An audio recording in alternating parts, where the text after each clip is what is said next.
Okay, this is a really good one, and I want you to answer honestly. Kathy, we are spending way too much time together I because Oh, are we similar? very. Oh, how like here. So my most memorable. Hello, beautiful people, and welcome to season 2 of Flipping Out with Bridget Sloan, the Olympic special. I am your host, Bridget Sloan, and I will be joined each week by the one and only legend herself, Miss Kathy Johnson Clark. We will be talking all things elite gymnastics, including competitions leading up and throughout the Olympic Games. Now, for today's episode, it's an exciting one because it's a little question and answer. That's right, you guys asked the questions, and we've got the answers. Let's get into it. Well, Kathy, we are back with one of my favorite type of episodes, and that is a good old-fashioned question and answer because let's be honest, the people have questions, and I don't know if there are 2 better people to give them answers. I was like, we have answers. Exactly. And we got some really great questions, but I really wanna start off it's a really easy one, the question, and I think this is really important for you because I'm sure they kind of know well, the people might know what my favorite gymnastics skill is, but I want you to answer first. So what is your favorite gymnastics skill? Really loaded question for you to get it going. Oh my gosh, my favorite skill to do or to see? Kathy, that is up to you. So my Why don't you give favorite us both? Why don't you give us both? Okay, the one that jumps out at me, and people are gonna be surprised, because one of them is on bars, but I know exactly. So Okay. I was so excited to learn this later in my gym like, I was 23 years old when I learned this skill. And it was at Tkachev on Oh, bars. And the first one that I ever caught, I jumped off and ran around like a little kid that had just done her first aerial cartwheel. I kid you not. I felt like just a kid again, the thrill of being able to not put your hands down on an aerial the first time. Do you remember that feeling? yeah. And then on beam, round off layout, step out. That's easy. I loved round off layout, step out. I did it in 1983 at the World Championships. I also love layout, but I Okay. unfortunately did it out of a back walkover. I learned it on a wood beam out of a back walkover. It's like that is the hardest way to do a layout. I was gonna say you did a back walkover, like, into Back it? walkover, layout. Yes, Wow. it's not enough momentum. It's so much work. And imagine I learned it on a wood beam.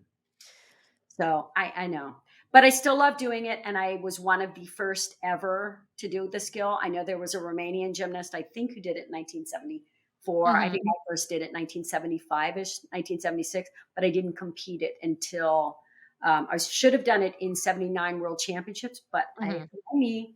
had knee surgery 6 weeks before. I still competed, but I just had to change things. So, Yeah.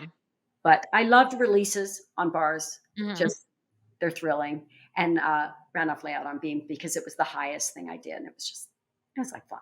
It I was was fun. gonna say it made you feel good. Yeah. Well, we are not the same. Um Okay. I feel like my favorite skill to do was always a double layout off bars. Because again, Ah, the bar skills, you do feel like flying. Like, you totally just feel like flying.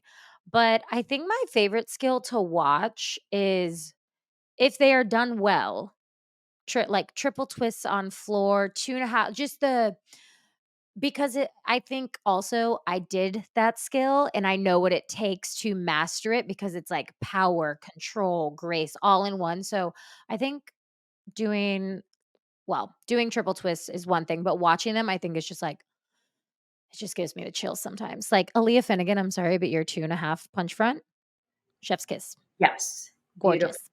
And Mhm. remember Alex McMurtry's triple twist? Perfect. Perfection. Perfect. And you could walk underneath it. So I Oh, yeah. loved watching, and I did love doing triple twist. I wish I could go back in time and learn it the way people learn it now, because the Mhm. way I learned it, we had no pits. Remember, I told Gosh. this story, and you had to like keep twisting to not hurt your knees, and it's just not the way to learn because you can't set properly. You have to worry about landing on a hard ground, like and not hurting yourself. So I would love to go back and do. I would actually have loved a double layout off bars. Oh. We had to pike. No, our bars were too close. Oh, We yeah. hike down and do like that's how we had to do Kachev. That's how we had to do Mhm. all the release moves. Because I would have loved to have connected Kachev into my Delchev. And I Oh. could do it with we'd put a bungee in place of the low bar, but slightly Mhm. further back. I could do it, but not with my bar setting the way it was. As far out, it was, yeah. Right. Oh, wow. But anyways, Oh, I love that. So this is a question that was directed to me, but I'm gonna give us both. I want us to both answer. But the question is, what is my superpower? And I know that you are at Supergirl camp right now. I don't know what my superpower and her yes, if you are watching this on YouTube, Kathy has a cape. My superpower, I think what I like, I guess you can help me navigate this question. Like, what do I think my superpower is, or what do I wish it was? Like, mm, because I wish I could teleport. Come on, okay, I wish I could teleport. That is yeah, my dream superpower. apparate, Harry Potter. Oh, App- Isn't that the word? if only I don't know the Harry Potter Yeah. charms, but No. whatever it is, I want to learn. Like Go that's from what I one want. place to another, just like Yes, that. yes. I wish I could teleport. Okay. But what is my superpower? This is like when you're in an interview and someone says, "Why should we hire you?" And you're like, Mhm. "Well, I am a hard worker. I am, Good for you. I am not good at talking about myself." I don't know what my superpower is. Maybe you know what? It's lighting the mood. I'm Mhm. really good that lighting the Oh, mood and yeah, maybe lightening the mood. Obviously serious conversations have to happen, but you don't have to be serious all the time. I can make a joke, I can make you laugh. I personally think I am very funny, so that is also a superpower of mine. I think that I'm funny. So, yeah. but Kathy, what is your superpower? So it's still a work in progress. Okay. It has, a lot of people may remember I posted this a while back with a photo of me, a silhouette on beam. Mhm. And everybody's always heard me. Life is a balance beam. So now that I can't work beam anymore, like I can still feel centered, Mhm. grounded, always ready to make a correction if I need to. Mhm. Not overcorrect, not undercorrect, but be in the moment and move. It's beam. So life is beam. You have to adjust. You have Oh to yeah. not panic if possible. You have to know when to correct. Don't correct too soon. Don't Mhm. correct before you need to. But also to find balance in everything we do in our life, especially now in gymnastics. Like we are trying to get to a place with our culture in Mhm. gymnastics where we have the right balance Yeah. of the hard work, the discipline, the dedication, the determination, the resilience, all of the important things that we need to be great gymnasts. And since we're striving for perfection or our personal perfection, our standard of perfection, we really have to find that balance so that we're not biting off too big a bite that's going to choke Mhm. us as we're trying to make corrections, as we're trying to improve, as we're trying to give ourselves grace when we need to, when we push ourselves when we need to, when we speak up when we need to as athletes, and when we are able to take critique, Mhm. constructive critique that sometimes is hard to hear, if it's especially something that's frustrating or that we're afraid of or that we're not sure we can fix, but yet it's still something we have to work. So we're working on the culture of gymnastics so that coaches and gymnasts, that it's a two-way street of Mhm. respect going both ways, of trust, so that we trust our coaches and coaches trust us, that we are going to give everything we can give. And we're going to trust that the coaches are going to push us to our limit, but not over it, Mhm. not beyond it, Right. not to a point where it breaks us down, but builds us up. And then at the times, if we happen to cross over and we get a little broken down, we need to be able to back off Yeah. and know when to do that. So that's the culture we're trying to build in gymnastics. That's balance. That is balance, not too much of any one thing. You need something that balances it out. And we need that in life. So that's my superpower that I'm still Wow. working on. Okay. Balance. I think we can all agree that we're working on that. That, as you see, Kathy and I have very different superpowers. So this is a good one, and this is a I read this and I was like, "You know what? That's a great question.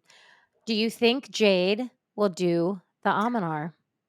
I don't know. I've heard, and I think I saw her do one in warm-ups. Did I? So, yes, you did. I also saw that video. We Okay. saw her do the Yurchenko 2.5. We did. Yes.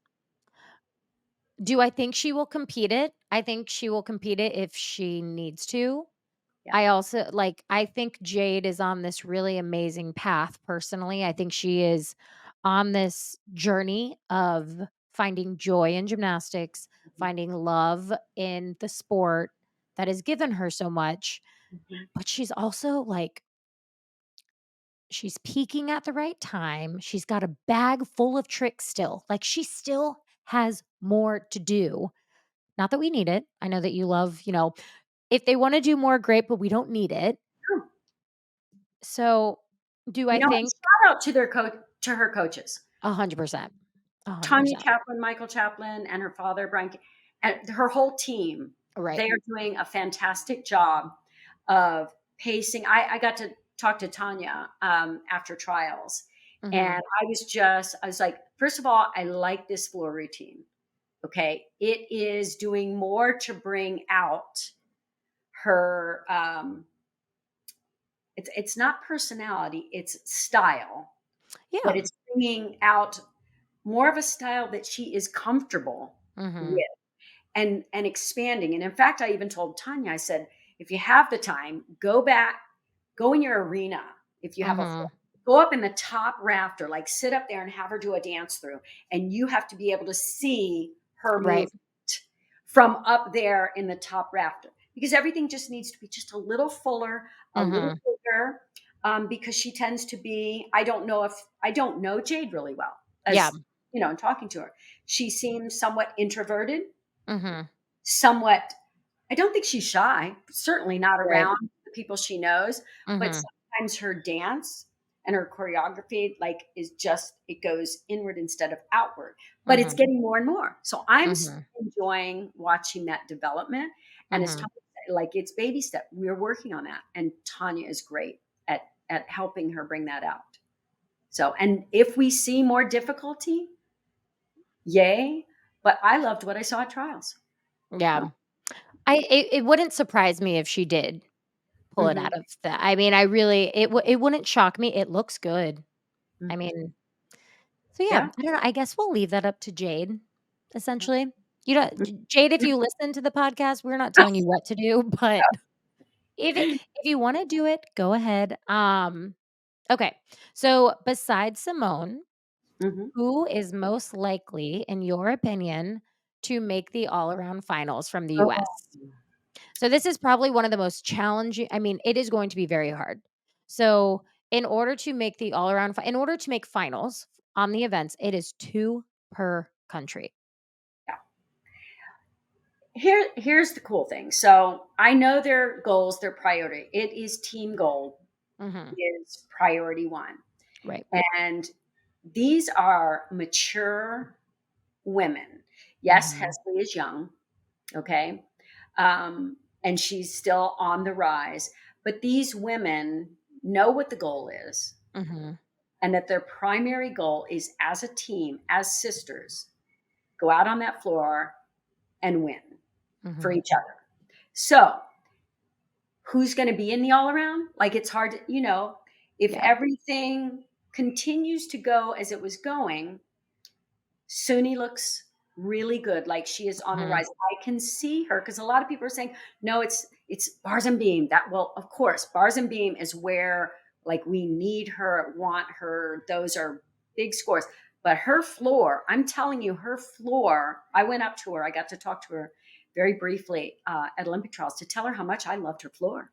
She Mhm. goes, "Oh, do you love this routine?" I was like, "Yes, I do," Yeah. and I think it's going to get even better.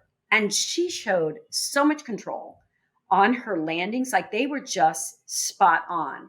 So I expect that floor to be even better. Um, Jordan is getting all of her gymnastics together. Mhm. No, the one she's been a little more inconsistent on is beam. Like, Yeah. that, but we've got some great beam. That's where it's so great to have Hesley there. So it's Yeah. hard to say who they're going to put up the four in prelims, Mhm. who's going to actually be in the all around. The Yeah. good news is we have a few, For and sure. will be two per country probably. Yeah. Um, not just in the all around, but in event finals. And that is the cost of being great. Exactly. Yeah. No, I mean, I couldn't agree more. I think Suni looks phenomenal. I think she is still on the rise, just like, Jade pacing herself. Suni has done it. I mean, Suni has paced herself so well. Yeah. And I do think Jordan is going to walk into this Olympic Games with an edge. I think she has a lot to prove to herself, which is a really good thing. And I mean, Hesley, the thing is, you can't count any of them out. No, That's what's really any one of cool. them could compete all around. Okay, Right. let's just put that out there. So Yeah. all of them could make a statement in the all around. The Mhm. thing that I'm looking about, like in terms of most complete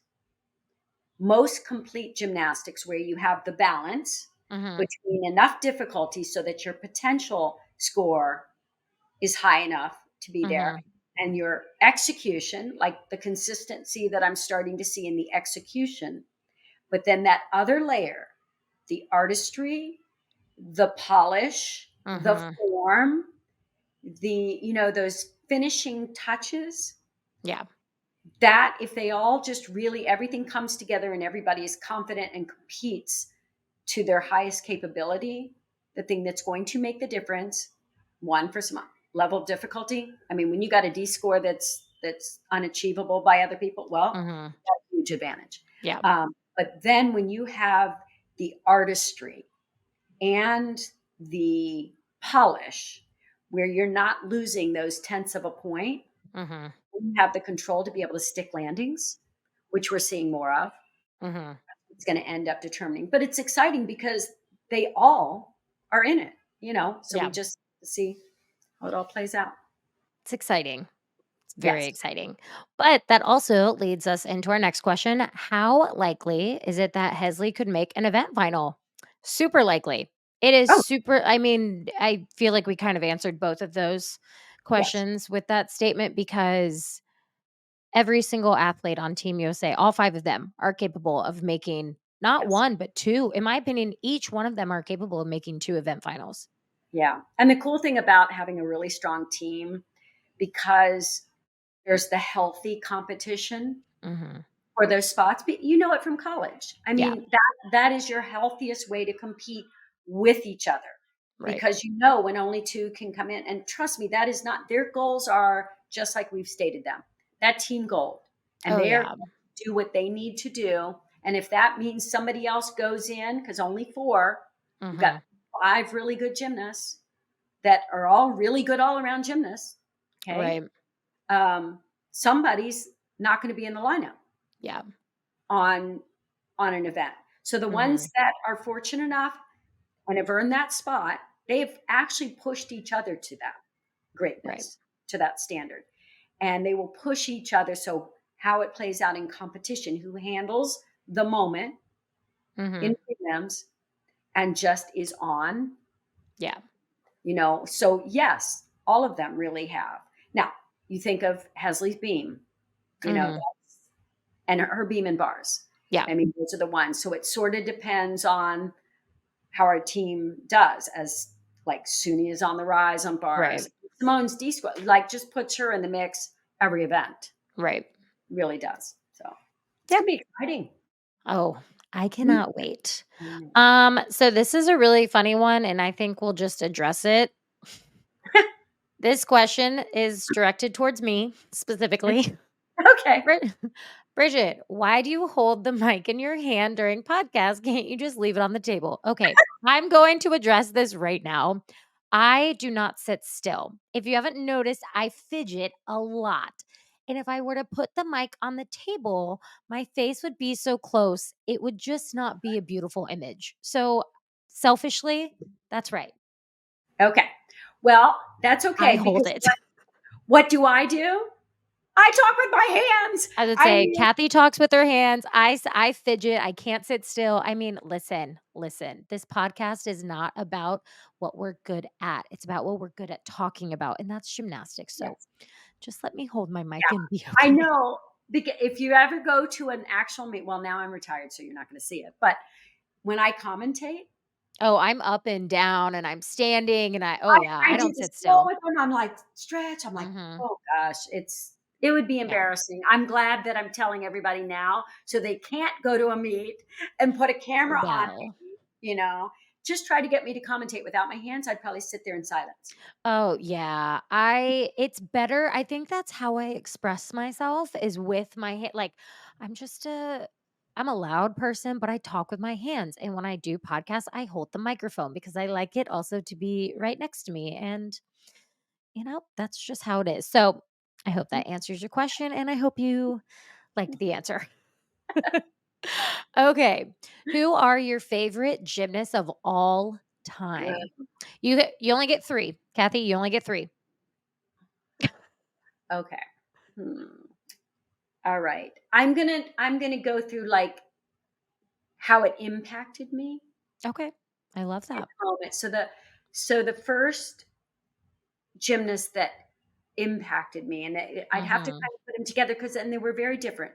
So um, Olga Korbut and Ludmila Trosheva at the same time. They Mhm. were so different, but I was drawn to both of them. Mhm. And interestingly enough, that when I started, because I was so tiny, everybody thought, no, I'd be the cutesy. I'd be the Olga. I've got to do and they all wanted me to do like my first floor music was like Mexican hat dance or whatever, this cutie. But you know what I wanted? And you guys are all going to laugh because you know this. I knew deep in my soul, I was Mhm. dramatic and all. I wanted Exodus, is what the music I wanted. Oh, Can you imagine this teeny tiny thing walking out? Oh, I mean, this big dramatic. wow. But that's what I was drawn to. So I think Ludmilla drew me in there, and the classic gymnastics. Olga was just spectacular and unique, you know. Mhm. So, and then of course came Nadia. No one in my era was not blown away Yeah. by Nadia and Teodora, her teammate. Okay, at the same time, but Nadia had this. She was so enigmatic too. Mhm. Seemed mysterious, but she stylized even the compulsories Yeah. in a way that you're like, why didn't I think of that? Why didn't I do like just so unique and just that to be that close to perfect, and then get the 10-0, the 1.0. So Mhm. her impact, not just on the sport, but on me. Um, and then I have to say, so I loved the Daniela Silvash when you look at her perform, Mhm.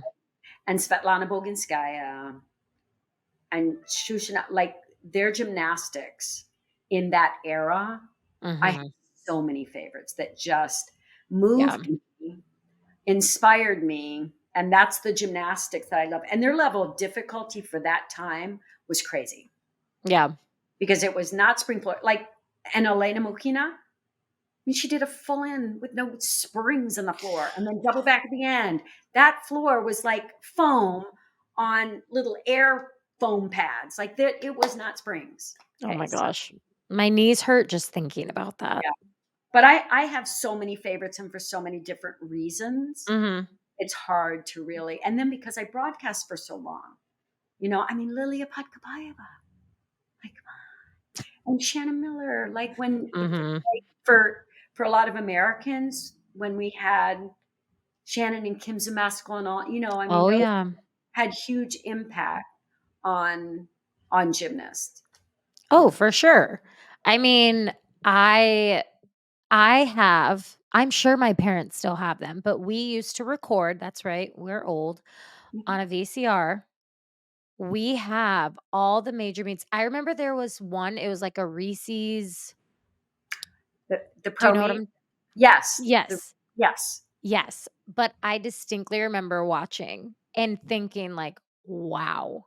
I mean, Yeah. it just they made gymnastics look so fun, but I mean, for me, it's Svetlana ap Bobinskaya. Svetlana Mhm. Bobinskaya in that because she was not just a beautiful gymnast, but a performer Oh, and an actress yes, performer yes. on floor. I bet that's what you remember too Oh, in that. yes, I distinctly remember She we was a recorded it. Yeah, goddess. oh, yes. Oh, we recorded it. I watched that weekly.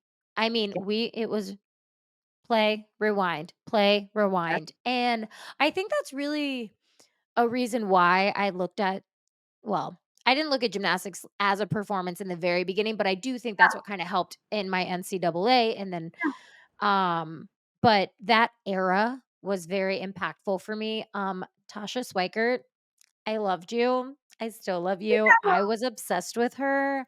I thought Yeah. she was everything. And really I would have to say my Olympic team, I really all of them. I mean, I looked up to them. I was Mhm, kind of in Hesley's position. I was younger. I was the youngest on the team. Now, mind you, there were Sam and Sean were definitely we were all similar mhm, in age, but I was the youngest and it's very cool to be part of a team where you didn't feel like the younger outcasts, the little like it was a very welcoming moment, I think, in my career. mhm. And Alicia is absolutely she played a huge part in that. Alicia Sacramone Quinn, shout out, love you. I mean, those were very monumental moments in my career. But Yeah. yeah, Tasha Swikert, I Mhm, loved you. mhm. I was obsessed with her. Um, this is a really good one, and I think you being a mom can talk a little bit about it. Tips for parents who have athletes on an Olympic journey. Mm, breathe.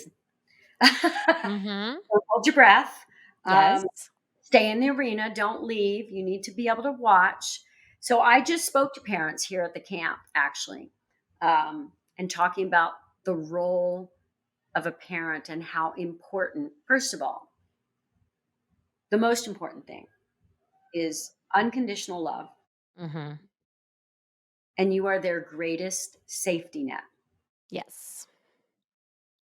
That's what we provide because they've chosen to try something. They've chased a dream, Mhm. a big one. They are shooting the moon. Okay. So they're way up there and they are striving and pushing themselves to their limit. They're trying to use every ounce of their talent. They're, as a gymnast, you have to so often concentrate and focus on your weaknesses Mhm. that that can get hard, Yeah. where you're just constantly being critiqued, accepting that critique, trying not to beat yourself up, but lift Mhm. yourself up while you improve on these things. To be able to go home or call home or just know Yeah. with no doubt that the people who love you at home love you no matter what. Yeah. No matter what. It's unconditional and it's limitless. And they Mhm. have done everything in their power to give you the resources, the opportunity, the ability to chase this dream. So that's where a lot of our gratitude comes from and how grateful we are. But at the same time, it's hard to feel like it's not like you owe them because they've given everything and Mhm. that's what parents do. That's what Yeah. family does. That's what we do because I love that much. Like I feel like that for other athletes and I'm not even their mother. But most important to know that there's a safety net. Yeah. Underneath. Fly high. We got you. Fly Yeah. high.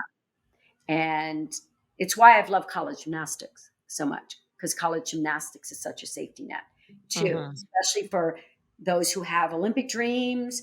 And then sometimes things happen that alter a course, or you find a different path and you're like, this is where I want to go and I want to put everything into. And I love that college provides that. It's more than a safety net. It's like a Mhm. bounce pad. It's not just a safety net. It's a Yeah. bounce pad that just lifts you up and you find all of these other wonderful things to do. But for Mhm. a parent with an athlete in the Olympic Games, it can be very stressful Yeah. because you want so much for your child. This and it you can't get around it. Like, don't even try. It's complicated Yeah. and hard to find the way to relax, to try and enjoy because you do want to enjoy this moment. No matter what, no matter how it plays out, your child is an Olympian, Mhm. which is pretty amazing Yeah. in and of itself. Yeah. I mean, obviously, I am not a mom. I'm a dog mom, but they don't really have any Olympic goals. No, I mean, I oh, trust me, no.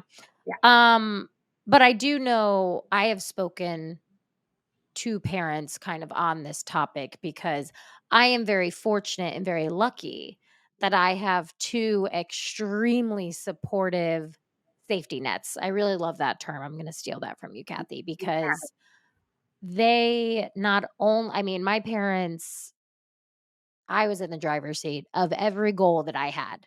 It was never them pushing me. It was never, "You have to do this or you have to do this." As soon as I would get in the car, my mom normally drove me to and from the gym, so we spent a lot of time together, Mhm. and I always felt like when I got in the car, I wasn't an athlete, I was her daughter. And that was a really I didn't realize it at the time, of course, but I'm very, very thankful that I was able to have that I guess we'll call it was kind of a boundary, I guess. Like when I was in the gym, I was an athlete. I was an athlete, I had big goals, big dreams, and I was gonna work my tail off to make that happen. And when I would go home, I was the youngest sibling of my siblings. I was I was one of 2 daughters. So I never felt different. And I think that's really important to remember that these athletes that are doing amazing I mean, big, big dreams, big goals, and they're making it happen. You are there to guide them, support them. If they again, like you said, if they need to call you and cry, let them call you and cry. Let them get I mean, and also I think for parents it's important to allow a little bit of, figuring it out. I think that's super important and again, I'm Wow. very fortunate that my parents allowed me to figure it out. Mhm. Um I failed a lot, but they were always there. Again, they were my safety net. So when I did Exactly. fail, they were there.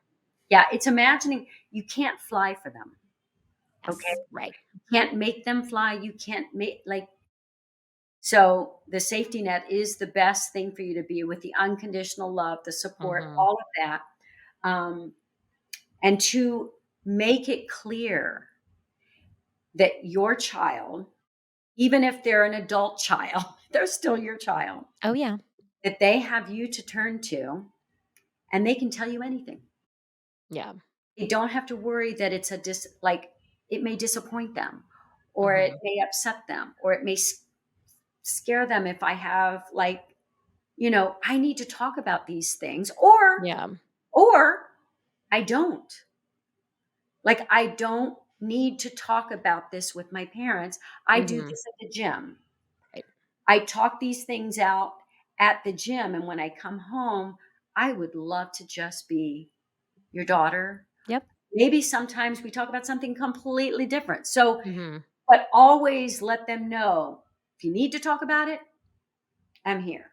Right. If you don't need to talk about it, I can just sit here, and we can play cards or we can whatever we need to do. I remember calling home sometimes, and this was back before like it cost money.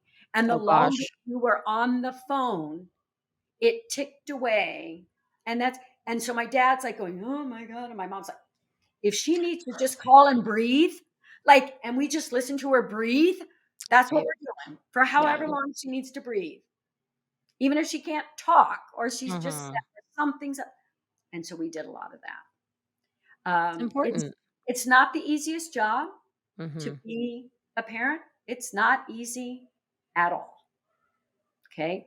And I remember trying to help my mother out once because I just told this story, by the way. So my mom didn't know that I knew that she left the arena during beam. Oh, yes. And when OMG. I knew at least 2 or 3 times where their seats happened to be in a filled arena, but Mhm. they were near the beam. And when you spot your father, not looking for him, but you spot him and there's an Oh, empty seat. yeah. Okay. So, anyways, and this was after, keep in mind, I fell in all around finals on beam. Mhm. So there's stress Right. there. I'm in beam finals. So I happened to talk to my mom. I don't know how it happened because normally you're not on the phone talking to your Right. parents. Sometimes you are. So, and I asked her, I said, "Are you going to stay in the arena?" Oh, Oh, and silence. Because it was like, busted. Oh my God. You mean I don't, I was like, and because she couldn't speak at first, I said, "Why don't you tell me what's wrong? Like, why? And maybe I mhm. can help you." And Oh. she said, "Well, I'm afraid you'll get hurt." I'm like, "It's beam. I I'm not gonna get hurt on beam as long as I don't miss my feet on my dismount. If I I'll be don't, fine. I'm fine. I'm not gonna get hurt. So you don't have to worry about that." And then she said the real thing out loud, the one that's hard to say. "I don't know if I could bear it if it doesn't go as you Mm, hope and as you plan." And because I had just fallen, like we've yeah. been through that, and it crushed me. It Yeah. broke. So I said, "I'm going to be okay no matter what. I'll be okay no matter what." I said, Wow. "What if you miss the routine of my life?" And do you know what? She stayed in the arena. Good job, I Kathy. feel like I had to apologize afterwards because she could have had a heart attack or a stroke or like, I don't know. But She wasn't breathing. guess what she got to experience? The final routine of my gymnastics life Mhm. at the Olympic Games. And it was the routine of my life because it was the routine that allowed me to come full circle and exit the sport the way I came in, loving it like a child, like I was 12 again. And for me to finish that routine with my hands over my head like that, I was like, she would have missed it. She could have watched it on TV, sure. Right. But Even it's in different. YouTube. That's different. Yeah. Yeah. And I actually heard her because your mother scream. Oh, yeah. Oh yeah, don't you know it? Like, and I could hear her in the arena at some point. I was like, Oh, "Mommy, I that did would make me not want to cry. hear." I did not want to hear it, but I did. Yeah. And it's like that was a gift. Yeah. It's a gift to me, but it was a gift to them for them to be able to see that. Oh, that is that's so I mean, it's sweet. why the Olympics make people cry. I I mean, know. I remember, know. remember those commercials? Oh, I Um, know. But oh, Kathy, we don't need to get into yeah, those parent commercials yeah, during the Olympics because when they come on, I normally have to leave the room because I do cry. Okay, this is a really good one, and I want you to answer honestly. yeah. The likelihood of the triple twisting Yurchenko by Rebecca. I don't know. So I keep watching that video over and over again. So Yeah, if anybody could like block, set, and wrap a yeah, triple twist high enough and air awareness like she has, but her block and her set is Simone like in yeah, her, like they're different, but they are in the same stratosphere. So yeah. if anybody could do it, I think she could. Does she need it? No. Would it be No, thrilling to see it? But the videos that I've watched, would be slightly worried because right. it's still she's twisting into the mat, at A least on the little right. video. It's almost like is the risk worth Yeah. the reward? Because she has a beautiful, Oh, beautiful Yurchenko 2.5. I mean, that thing, yeah. hers is it's in Your another tongue is unbelievable. Like yeah. it's like Her crazy. vaulting in general, I mean, she has done wonders for Brazil, but she will continue that legacy because she is just I mean, I just feel like she still has more in the tank, and I feel like her gymnastics has improved Yeah. drastically. So, I wanted to hear your answer because I agree. I Mhm. think the video that I saw, wow, Yeah. wow, Yeah. but It wasn't quite there. not ready. Yeah. Not ready just yet. So Mhm. yeah, I personally don't think she will, but again, who knows? I Yeah. apparently people don't think that I call the shots. So, okay. What is the experience from the athlete's point of view when lineups are decided? And this Mm, is kind of a three, so I'm going to read the whole question. So whoa. What is the experience from the athlete's point of view when lineups are decided? Are you usually pretty aware or of the likely order? So are you usually pretty aware of the likely order? Does it sometimes cause issues with the team, specifically like internal issues? Mm. you wanna answer first? I mean, I personally never knew what the order was, but that's because I never knew what was going on. Even in Yeah. college. Yeah. Yeah, but even in college, like we would read the lineups the night before and I'd be like, "Hey, I'm in that third spot." And they'd be like, "You were there last week." And I'd be like, "I'm there again." Mhm. But I also think with the maturity of gymnastics as a whole that we're seeing on the men's and women's side, I personally don't see there being an internal kind of No. tiff simply because the end goal is team. Mhm. It's a gymnastics is such a unique sport. It's individual, but it's team. And as a gymnast, you are able to flip that switch on from I am like, it is all about the team today. I'm here to compete for Team USA. I am here for my team. And then whoever is competing in that individual all around spot on the event finals, they might have a different mindset. Mhm. But personally, my opinion, it doesn't seem to cause any because you have that end goal. You all have that one goal. And Yeah. when you can really be able to focus in on that, there will never be issues because you know that that lineup is what's best for the team.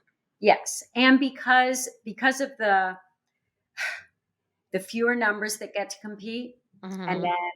then, with 3 up, 3 count in mind, Mhm. becomes all the more important. It's the score. It's what your score capability is based on the D Mhm. score, and then what you have scored, your E score. So I think there's more of an understanding that, and there's more equality Yeah. actually. When you're just competing 3 or 4, these are Mhm. your best. These are your best. You're all pretty equal, and there's not as big an advantage or disadvantage as there used to be. So when 6 competed on every event, you had to do all of it. This is back in my day. So Mhm. just we're all arounders. Yeah.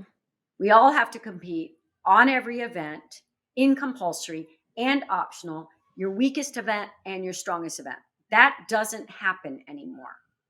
Okay. So lineup does actually, and we're all scored out of a 10. We did not have the open ended D score. So no matter how much Mhm. more difficult our routine was than a teammate or a competitor from another country, we still had a maximum score of 10 and it was all deduction based. Yeah. So as the lineup went on, there was more of a chance that the scores may escalate because usually that is the way we set our lineup. So Right. in my day, my early world championships, I went at the end of the lineup on every event, Mhm.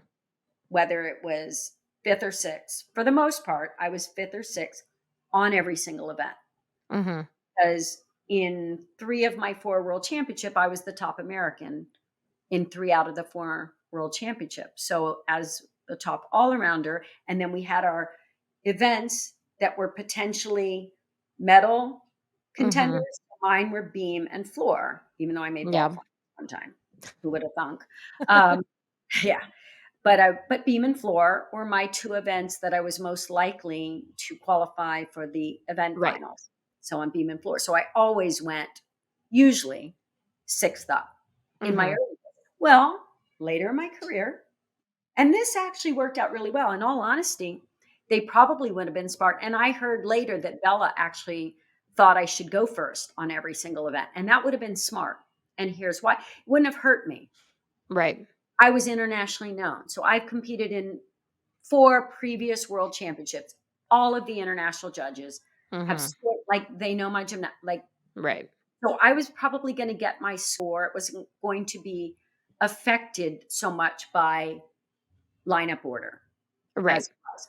But I Yeah. went earlier in most of them, and I think the latest I went was, I think it was 4th, maybe on beam. And yeah, I was 4th. That was Yeah. and maybe 4th on floor.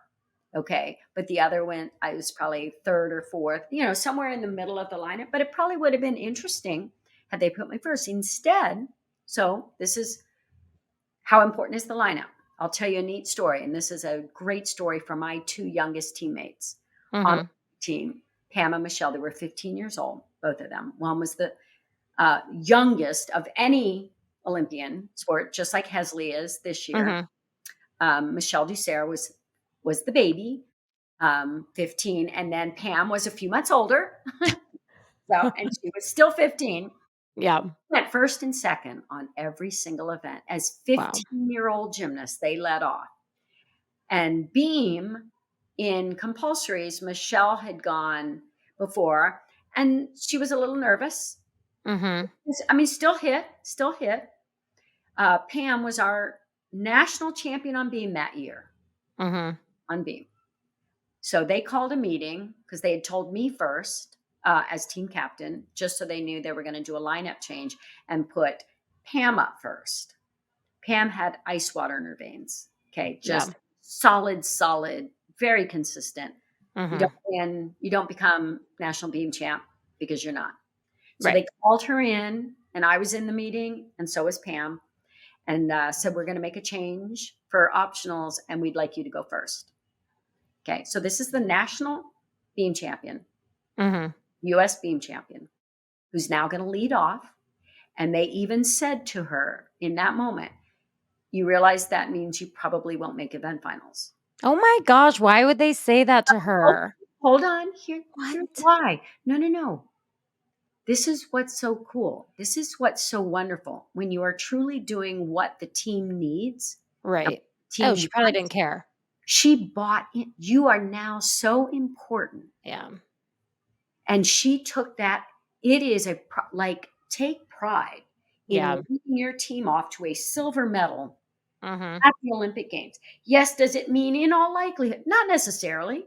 Right. You need to understand that we knowingly sacrificing, okay, potentially, Mhm. knowingly, joyfully, because you know what? I'm contributing, and I'm doing it in a way that I'm going to set us up, and we're going to build, and we're going to win a silver medal at the Olympic Games, the first and ever. So I want to stress that the importance of every single, whether you go Mhm. first, second, third, there's value in every single lineup spot. And Yeah. we've taught that, and we've shared that. And when we've also said sometimes it is a selfless act Yeah.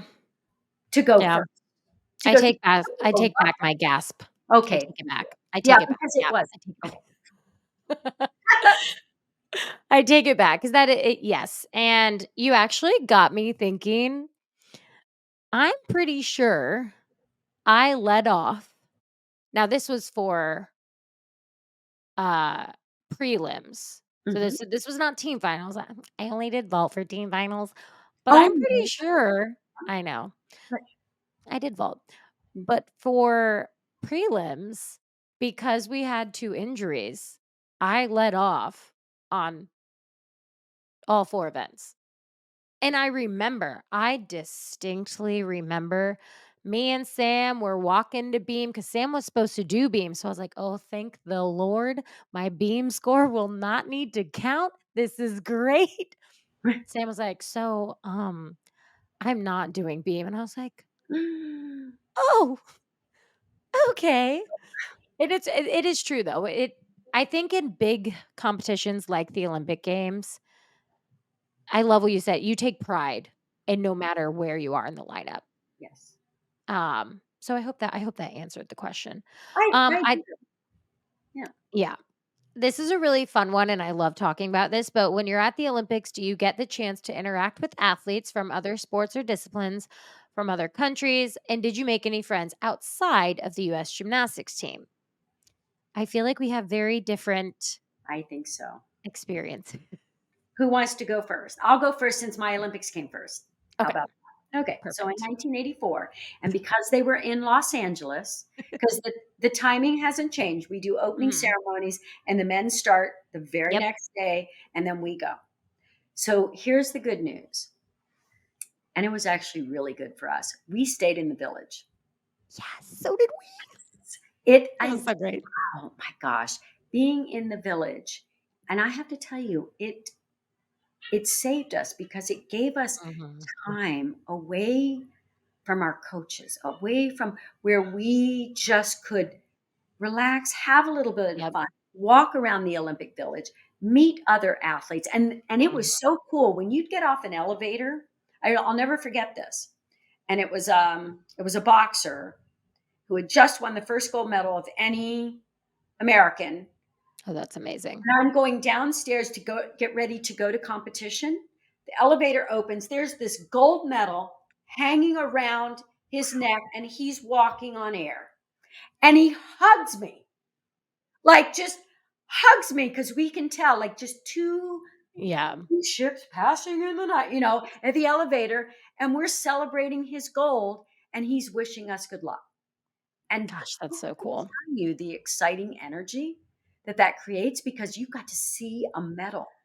Mhm. You got to see the joy of the Yeah. accomplishment of being able to do that, and that's magical. You can't make that up. You can't Right. create. So that was the amazing thing, and we got to do opening ceremonies. Okay, and Oh, here's I'm jealous. here's why, because it was in the US. So when it's in your country, Ah. you march in last. So we didn't have to march in and stand for a million years Mhm. Yep. on our feet and Yeah. risk getting tired. They had us in bleacher, in the stands. They had big Mhm. screen televisions so we could watch, but they went out. We didn't get to watch. But that's okay because we're all sitting with the US Olympic team, Oh, that's excited. cool. We're sitting, Yeah. resting, just sort of, Mhm. enjoying the Olympic feeling. And then this was amazing. So they get us up. Okay, it's your turn. We're going to walk through Mhm. the tunnel, you know, and it's not real yet because we're still just laughing and we're playing. Yeah. And all of a sudden, the chant came out. We all started USA, USA, and it Oh got my gosh, louder that's and so louder cool. as we kind of just walked together. And when we got to the arena, the Coliseum, Mhm. I my heart just started going like this. All of a sudden, I was feeling like flashbacks to all the Olympic opening ceremonies I had seen, even the ones in black and white. Mhm. Like you see, the historic Yeah.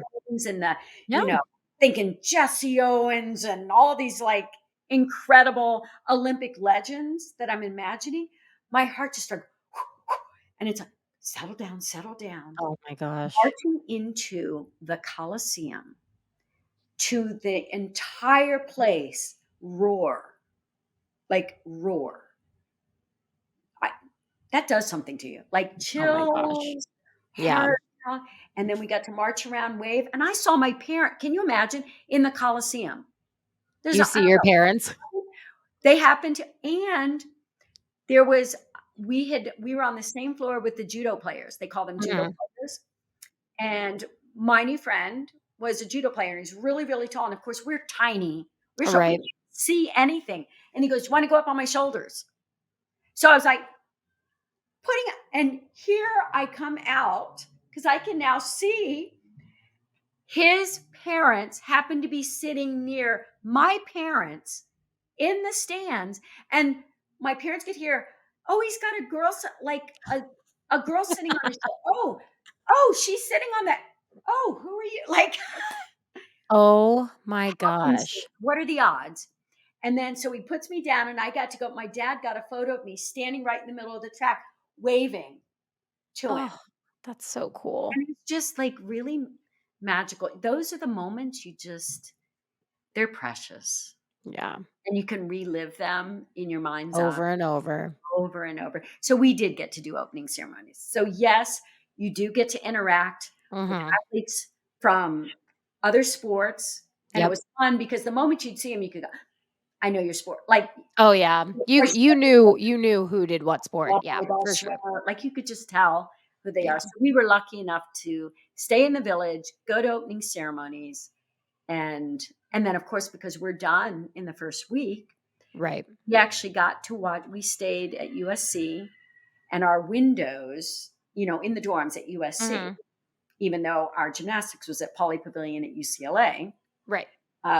Anyways, the windows overlooked the pool, Oh, and we that's could so sit out, put cool. our legs out the window, and watch diving and swimming. So we're like cheering, and people all of a sudden heard us and hear the little gymnasts up there go, "Yay!" outside the windows, cheering for the swimmers in the pool. Oh, that's cool. It's awesome. Oh, I love that. Well, in 2008, we also got to stay at the Olympic Village, and it was awesome. I will say, I wish if I have one regret in life, it is that I did not embrace 2008 Olympics a little bit more because I was 16 and I was stubborn and I was in high school. Mhm. But there was nothing cooler than walking into the cafeteria and you saw everybody. And like you said, you kind of could pick out like you're definitely a swimmer. I remember we walked so Michael Phelps was walking out, we were walking in. Naturally, we were all like, "Can we get a picture?" And we're like literally up to his hip at this point. And that I'm pretty sure every single one of us got a picture with Michael Phelps, which was really cool.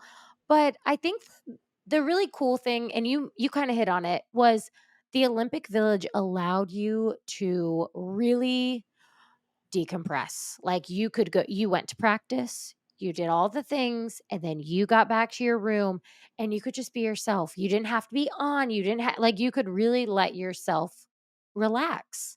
And I Mhm. think that's why it is important to, I mean, again, I think the Olympic Village is extremely important. I know I'm sure there are other people, other countries that are maybe not staying at the Olympic Village in Paris, but I'm so incredibly grateful that we were at the Olympic Village, the experiences that we had to even just, you just never knew who you were going to run into. You Yeah. never ever knew, which was Our really cool. Olympics, it was Michael Jordan.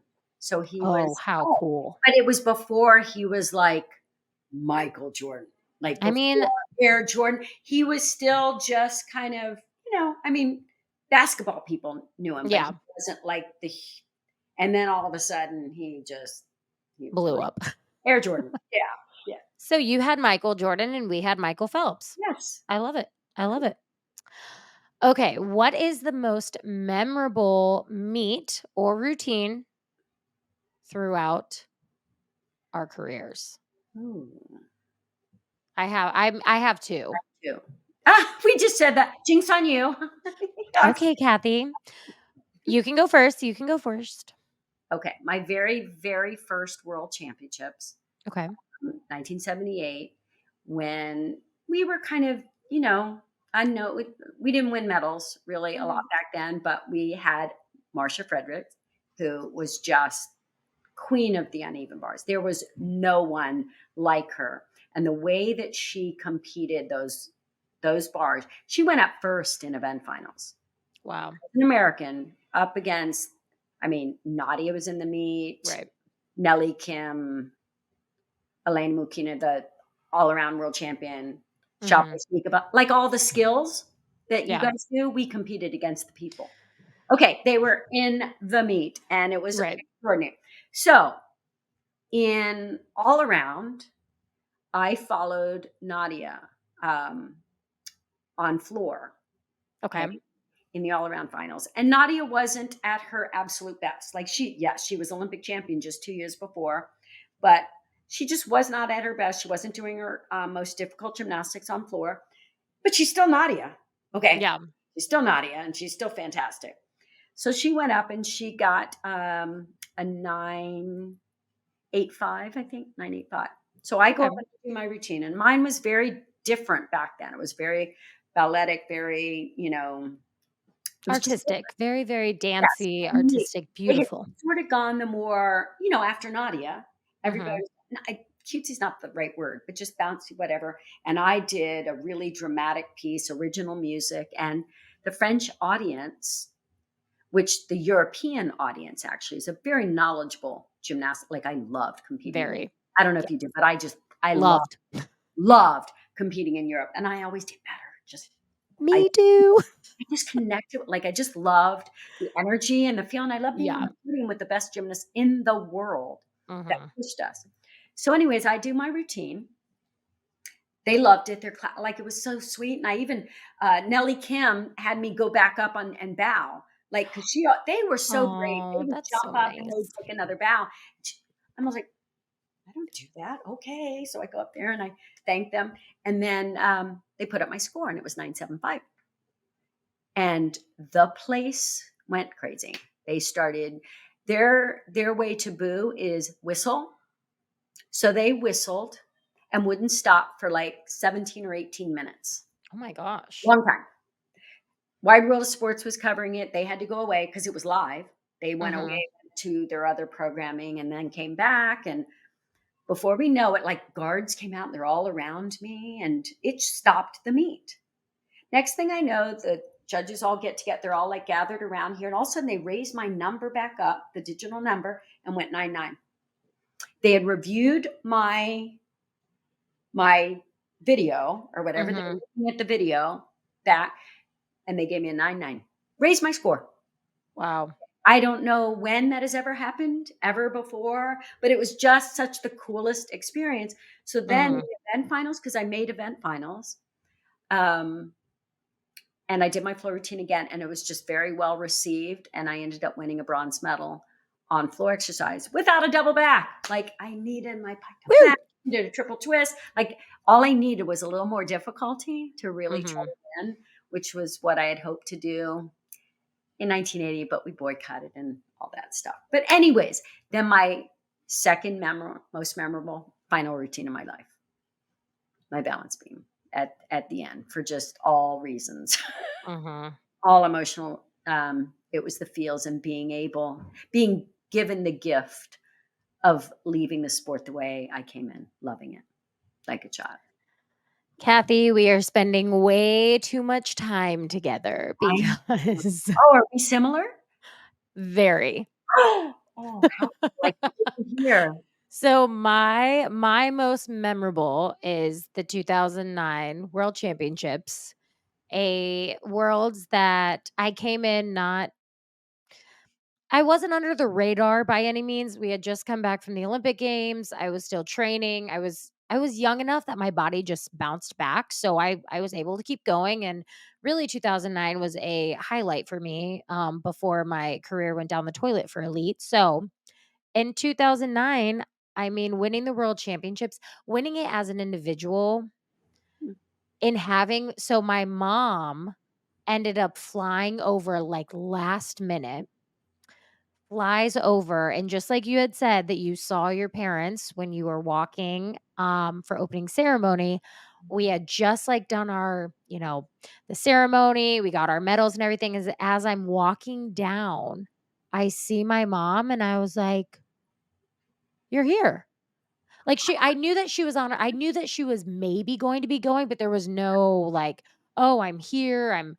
Oh, So that was a really, gymnastics wise, it was the highlight of my career. I mean, it was the best thing to ever happen to me was winning that world championships because I think it solidified that I could do it. So many people told me there was no way. I mean, so many people were like, there are so many better athletes out there, and there continues to be.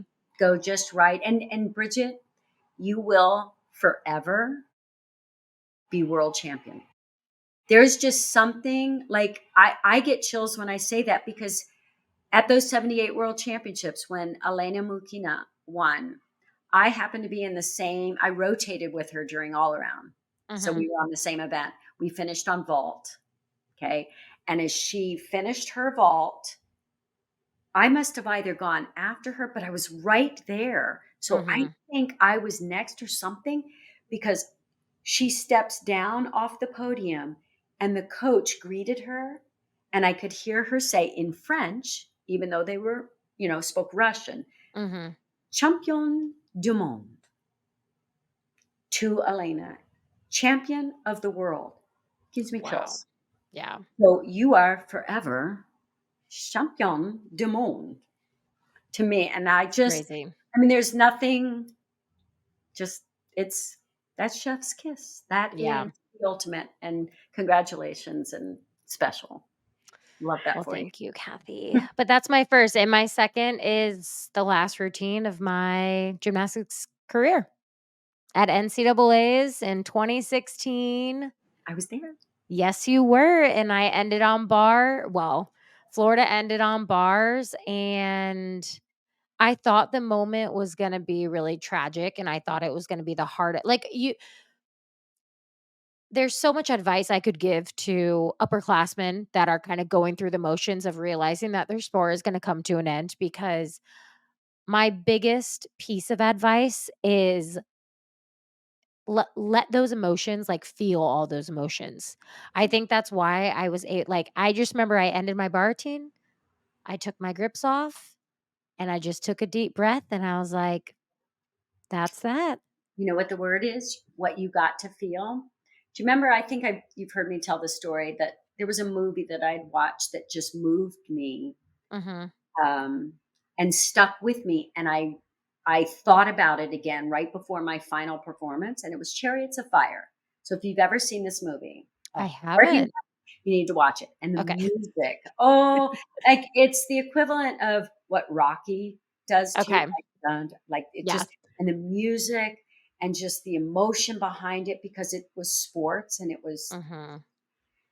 and two of the lines that were spoken that just resonated with me was one, and I thought this before my final beam, my entire existence lies in the next, he said 10 seconds because he was running the 100. I'm doing Mhm. the beam and it's a minute So, half. I would say a minute 30. Existence lies in the next minute and a half. And I could not get around that. I couldn't make it any other thing than that. Mhm. And that can be overwhelming. Like that's Yeah. huge. Okay. Mhm. But that's the way it felt. I'm just being honest. Yeah. And then the other one was I have felt victory and defeat, but I've never known contentment. Ooh. Yeah. Well, guess what? When my feet landed, and I was tough one last time, resilient one Mhm. last time, and I got this after falling in all around. And I put my hands over my head at that moment. I go, contentment. Yeah. There it is. And that's what I wish. I'm going to do this early because you always ask me at the end of every podcast, what do you want to share with them? I wish them contentment when the Olympic Games is over, because when you can feel that sense of like joy, happiness, whether it's victory, Mhm. whatever, but to be able to feel contentment in that moment, it is sweet. And whether it happens here at these Olympics or somewhere like you felt at Mhm. NCAAs or wherever, like there's a moment that you get to experience. Because I think everyone could have what we did, like a special moment. But then that final Mhm. one, that one that just, we close a chapter, we close a book Yeah. chapter, we Yeah. go. Yeah, I think I was ready. I know for me personally, I knew my career was coming to an end, but I was also like mentally, physically, I was ready and I was very at peace. I didn't feel like I had any regrets. All the ups, all the downs, it got me to where I was at, which I was so, just like you said, I was so content with where I was at. I was so happy. I was in the best, I was having the best time of my life. And it was, yeah, that was definitely So that's a it. wish for everybody. Somewhere down Yes. the line, wherever that is, that exit is Mhm. just sweet. Well, Kathy, we're not ending the episode just yet because we do have one final question. Yes, I know. Oh boy, and it's probably a doozy. It is a doozy. It is a doozy, but I think it will give a little bit of perspective Yep. leading up to the next. basically week because the Olympics are right around the corner. 10 days 10 days before opening ceremonies, I aren't can't we? wait. I think. Isn't it the 26th? Don't they Yeah. start the 26th? Isn't today the 16th? Yeah. Right on schedule. Right on schedule. So yes, so our final question for the episode. Our favorite, and I think we'll be able to kind of go back and forth, and I think we're going to have very similar favorites here, but our favorite gymnasts from the top countries, which this is a very loaded question. And we don't have Yes. to go, Kathy, we don't have to go over every country because Mm-mm. there are phenomenal athletes competing in Paris. Phenomenal. Yes. But some of the solid, I don't want to say solid contenders, but some of the top contenders, Yeah, or the ones we're just really looking forward to, that's because a better way to say it. these are a very special Olympic Games. Hmm. We have a lot of returners, Which is okay, huge. which is huge. It's so wonderful.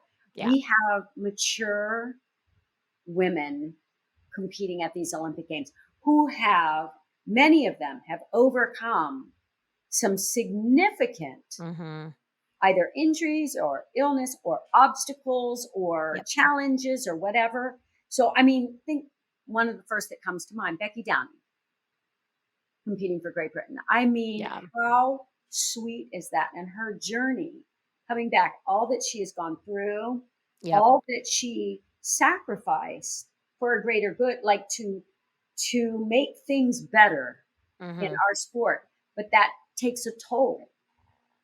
That takes a toll on a human spirit, and to be Hmm. able to work through that and then reset and Yeah. come back. And she had tragedy in her life that they had to deal with, and Yeah. mourning and all of the things that she had to deal with, and the growth Hmm. that came out of it. It's going to be sweet Yeah. watching her perform, watching her compete, and hopefully have the Olympics of her life, like, and have that Olympic moment, because that's where these gymnasts are at, where Yeah. they're at that point where they're seeking not just victory, not just a medal, not just Right. success, but contentment. Yeah. Okay, so Oh, I that's agree. really, really neat. And I think the entire team, like Great Britain, I mean, that's a sweet team Hmm. that we're going to see compete. And then, of course, Ellie Black Yep. from Canada, Yep. that I'm excited to see. And of course, Shalyn Olsen. Is this her third? I know. Olympic? I know. I just saw that. I was like, all right, wow, that's amazing. That's totally, totally amazing. And then some of my really, really favorite gymnasts to watch on the balance beam and on the uneven bars, the Chinese Naturally. team. I Oh, I mean, know. The way that they compete bars and beam, it's a work of art. I mean, it is it is literally a work of art. impeccable, It, impeccable. There is a lightness to their mhm. gymnastics that makes everything look so easy, so effortless. Yes. And these are the gymnasts. It's like I want them to hit. Like I Yeah. just want them to hit and then stick their dismount, because the work that has gone into it from their foundation up. I mean, the Mhm. beautiful work on balance beam. Yeah. The ones that I'm really excited about, and I don't want to mess up their names because I will, because I have not commentated. I have not had the privilege or pleasure of commentating elite gymnastics in a long way. So I just see their names, I hear their names, so I don't want to. But Joe on beam Mhm. and Oyushan, like, just some beautiful, beautiful Yeah. gymnastics and their bars. I'm super excited, Yeah. super excited to Oh see no, them. I No, I was just about to say I think the Brazilian team is going to be fabulous. I love Flavia. I I do too. do. I think her performance She is leapt into my heart many, literally. literally leapt into my heart, because if that is not the most perfect, beautiful, like switch ring, her Mhm. ring jump, like the level of perfection in her beam, her toe point, her straight Yeah. leg, like it's beautiful. And she's been so resilient coming back from injury and had a phenomenal world championships. Yeah. Really exciting to see her win a medal, because it's been long overdue. Like when we saw her in Right. Rio and Yeah. on game, oh, I just know. just beautiful. And then Rebecca Andrade, like she is such a beautiful human. Like Mhm. and I love watching them interact. Yeah. Like when Simone went out and put the crown on Rebecca's head at Worlds at one point. Um, this is a chance for all of them to shine and show their superpowers. Mhm. And I'm excited to see them and to see these teams, rise to the top. These are the medal Yeah. contenders, and they're going to push each other. So it's going to Yeah. be a fabulous. And the Italians, like we've got just a lot of great gymnastics that we are going to be gifted. And we'll all just pretend they're not under stress. There's no nerve. There's no like, No stress, no nerves. Everyone just take a breather. You're fine. yes. Yes. I couldn't agree more. I mean, I think I'm so excited. And I think it's unique too. This is an opportunity for you and I to truly be a fan, to Mm-hmm. watch and be a fan. And I'm very, very excited about that, to really just enjoy the gymnastics that to enjoy the sports that we're watching, to enjoy the athletes. So I am really looking forward to it. Yeah, because then we can get gym nerdy too as we start like Oh yeah. really looking at the routines and our favorite skills. And Kathy's ready. I'm ready.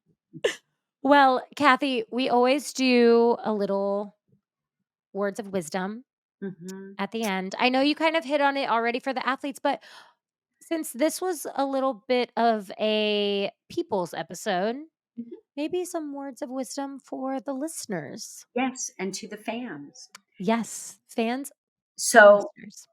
always keep in mind when you watch the Olympic Games, okay, because there's so much at stake. There's so many big dreams, so many huge obstacles that many of these athletes have overcome. So don't overlook their stories, Mhm. how they got here, so that we celebrate all of that. And remember, always remember, these are humans, okay? So who have worked really hard to be at their best. And I I root for them all. I just really, really do. Yes, we are going to have our favorites, our favorite skills, our favorite routines, our favorite styles, our favorite this and that. Um, but there's enough love to go all the way around. Like I can find something to love about everyone. I really can, about all their gymnastics. So as fans, be good people, be kind, be supportive. They really are. Be like what we saw at the trials. Those fans in the stands, I say I've never experienced so much love and support for athletes. And I want Mhm. to see that continue when we watch these Olympic Games because they need your energy. These athletes need your positive energy. That wraps up today's episode. I hope you all enjoyed. This is Flipping Out with Bridget Sloan, the Olympic special. I am your host, Bridget Sloan, and make sure to tune in each week because we will be dropping new episodes. Please like and subscribe wherever you listen to podcasts. I hope you all have an amazing rest of your day. Let's make some good life choices out there, and don't forget to be awesome. Bye, guys.